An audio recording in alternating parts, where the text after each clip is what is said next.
اعوذ باللہ من الشیطان الرجیم بسم اللہ الرحمن الرحیم معزز سامعین حاضرین السلام علیکم۔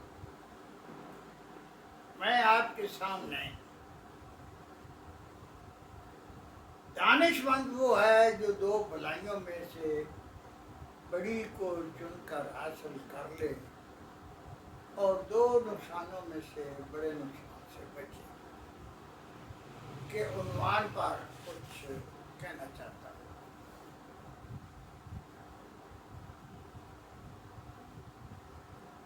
امام ابو حنیفہ رحمۃ اللہ علیہ، امام جعفر صادق رحمۃ اللہ علیہ کے ہم عصر بھی تھے اور عمر میں کافی چھوٹے تھے اور ان کے شاگرد تھے۔ امام جعفر صادق رحمۃ اللہ علیہ نے امام ابو حنیفہ رحمۃ اللہ علیہ سے پوچھا کہ بتاؤ دانش مند کون ہے؟ امام ابو حنیفہ رحمۃ اللہ علیہ نے فرمایا کہ دانش مند وہ ہے جو اپنے نفع نقصان میں تمیز کر لے۔ امام جعفر صادق رحمۃ اللہ علیہ نے فرمایا یہ تو وحشی جانور بھی جو ہے اپنے نفع نقصان میں تمیز کر لیتا ہے، جو اس کو کھلائے پلائے اس کو کچھ نہیں کہتا، جو نہ کھلائے پلائے اس کو چیر پاڑ کر رکھ دیتا ہے۔ تو اس پر امام ابو حنیفہ رحمۃ اللہ علیہ نے عرض کی کہ استاد محترم آپ بتائیں دانش مند کون ہے؟ تو امام جعفر صادق رحمۃ اللہ علیہ نے فرمایا دانش مند وہ ہے جو دو بھلائیوں میں سے بڑی کو چن کر حاصل کر لے اور دو نقصانوں میں سے بڑے نقصان سے بچے۔ بلا شبہ اسلام ایک مکمل ضابطہ حیات ہے اور کفر بھی ایک مکمل ضابطہ حیات ہے۔ جو قرآن اور سنت کے مطابق عمل کیا جائے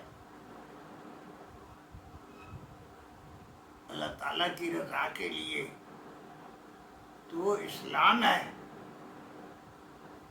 جو اللہ تعالیٰ کے حکموں کی بجائے محض اپنی دنیاوی اغراض و مقاصد کے لیے غیر اللہ کے خواہشات پر عمل کیا جائے وہ دنیا ہے،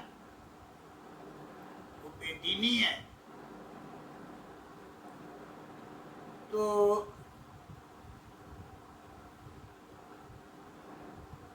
یہ عبادت انفرادی بھی ہوتی ہے، اجتماعی بھی ہوتی ہے، ریاستی بھی ہوتی ہے اور بین الاقوامی سطح پر بھی ہوتی ہے۔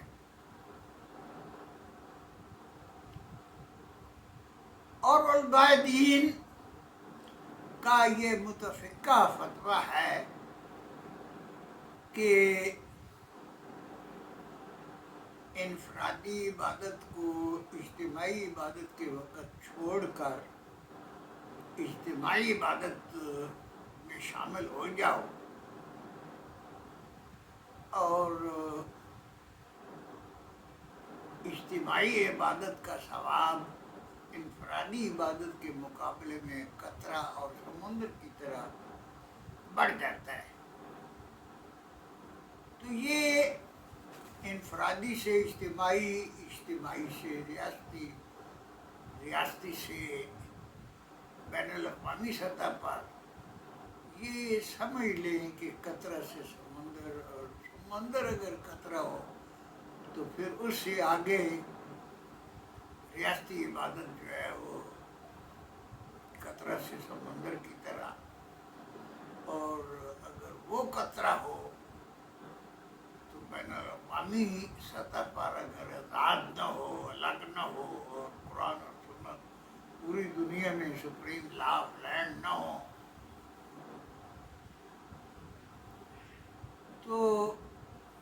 متاحد جو ہوتا ہے وہ یہ اپنے آقا کے مرضی کے خلاف نہیں چل سکتا. تو گلوبل ولیج، انٹرنیشنل لا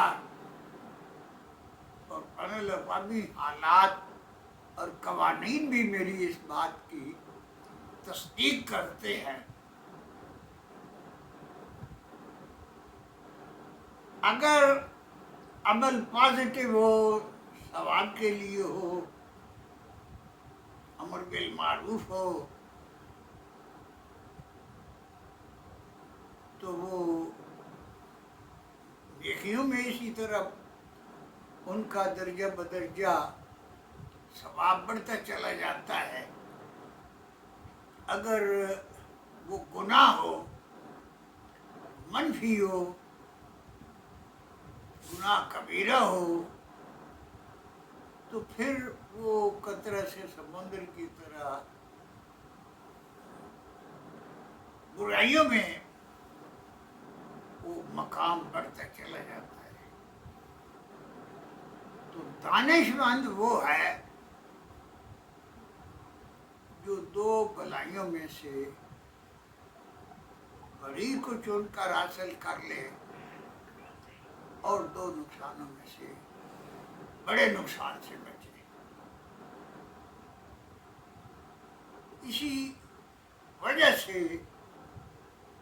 حضرت علی رضی اللہ تعالیٰ عنہ جو کہ علم کے دروازہ ہیں اور ان کا فرمان ہمارے لیے حجت ہے،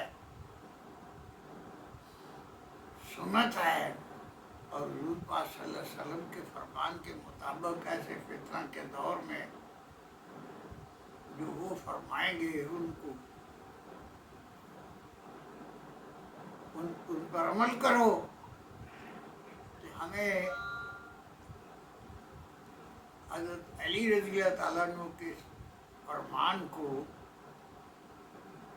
یاد رکھنا چاہیے کہ حضرت علی رضی اللہ تعالیٰ عنہ نے فرمایا کہ تمام نیکیاں اور جہاد یہ ایک قطرہ ناچیز ہے بالمقابر اس نیکی کے امر بالمعروف نہی عن المنکر.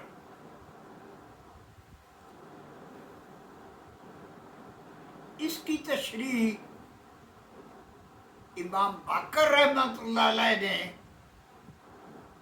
اس طرح فرمائی کہ یہ نیکی جو ہے حضرت علی رضی اللہ تعالیٰ عنہ نے امر بالمعروف نہی عن المنکر کی فرمائی ہے، اس سے تو دین کی احیاء ہوتی ہے، دین زندہ ہوتا ہے.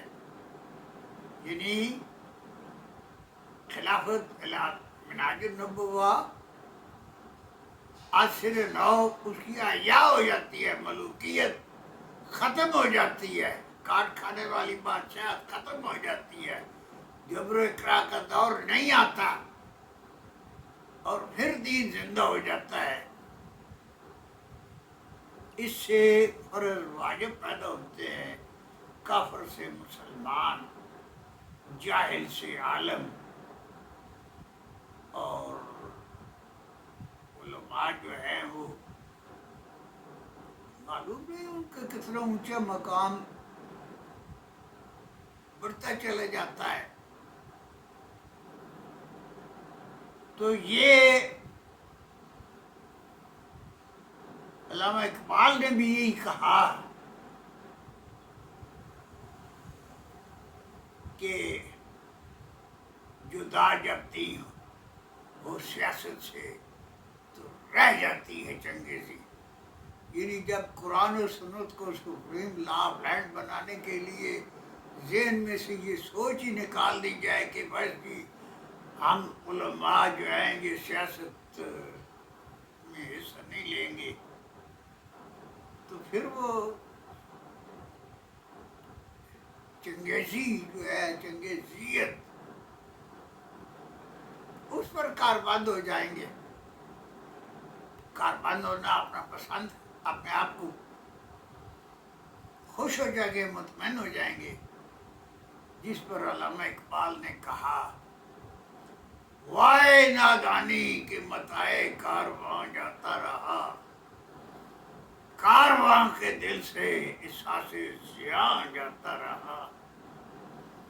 تو میں اپنی بات ان الفاظ پر ختم کرتا ہوں کہ وائے نادانی کہ متائے کارواں جاتا رہا، کارواں کے دل سے احساس زیاں جاتا رہا۔